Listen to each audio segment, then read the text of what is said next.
right? We can't know for sure, but we can surmise about what's plausible. And we can spend months trying to gather elaborate market research data, or we can just say, here's what makes sense, and move forward on that base assumption, which is what I strongly recommend.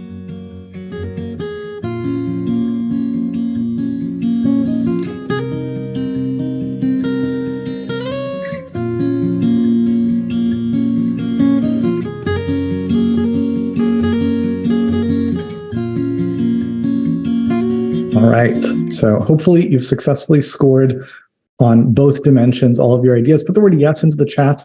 If you follow the instructions, you're like, all right, I gave 2 scores to each idea. Awesome, wonderful. Okay, so I think you can probably tell where we're going with step 4.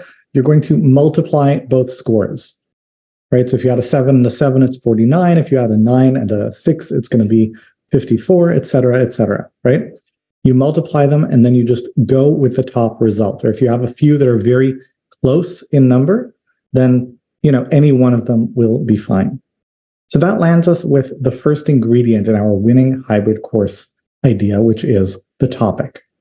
The second is the student. The student is about who your course is for. In other words, we're talking about who your ideal customer is. And of course, this is a rabbit hole that you can go very deep down into if you're so inclined. But for our purposes, we're going to do it in just a few simple steps. So we will start with a few word descriptor. And this should speak to people, to who it is that you're targeting, and also who you are not targeting. So, you can't just say women because that's too many people. You can say mid-career professional women, for example, or mothers of small children, because it tells you who you're going after and also who you are not going after. Now, I'm also going to warn you away from a trap. You cannot say people who want fill in the blank what you're selling, right? Because that tells you nothing about who your customers actually are. So I'm going to give you, I'm not any time. This is not an elaborate thing, right? But think about who are the people that you're serving in a few words. Now, sometimes the answer is obvious, and sometimes you need some help coming up with ideas. And this is something that ChatGPT can help you with a lot. You can ask it a question along the lines of, what are different customer segments who might be interested in my course about fill in the blank?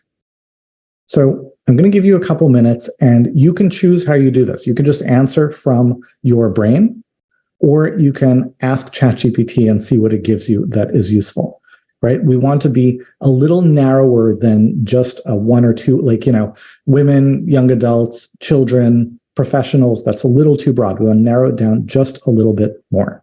I'm going to give you 2 minutes to do that.